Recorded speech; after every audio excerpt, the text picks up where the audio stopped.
ekspor kelapa ke Malaysia. Kita menggunakan kren, lumayan ini beratnya, tapi tidak disebutkan berapa ton kemampuannya. Ini truk yang terakhir, malam pun juga kami bekerja. Ya, itu kelapa ditumpukan. Satu meshbag itu ada 40 butir. Satu kol itu ada 40 meshbag. Nah, ini akan dimasukkan ke dalam palka kapal, yaitu adalah gudang daripada kapal yang diangkut oleh kren. Nah, kita lihat ya, ini dia prosesnya seperti ini. Kita selalu berniaga lah ke negeri jiran Malaysia, nah cari rezeki sedikit-sedikit lah.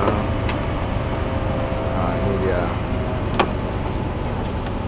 ini petugas bongkar muat akan menyambut. Nah, ini. Oke ya, terus ya, mantap.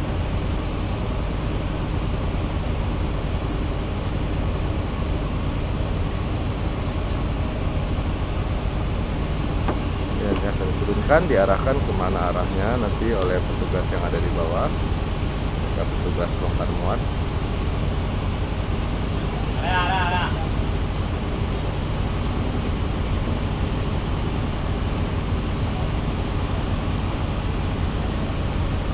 Hasil bumi Aceh dijual ke Malaysia karena Malaysia menganggap Aceh ini sekarang sebagai dapurnya Malaysia.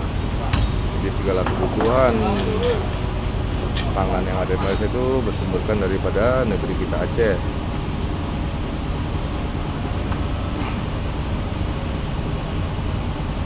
Ya, beginilah proses kami menjual komoditi ke luar negeri. Nah, itu kawan, kita mengekspor. Ini kapalnya, kapal Nabi Nuh, kapal KM Tanjung Harapan. Nah, ini mereka akan bongkar ke truk, mengambil lagi yang di sana, truk yang terakhir. Oke, demikian saya Ruslan, sebagai seorang eksportir dari Aceh, memberitahukan kepada Anda semuanya.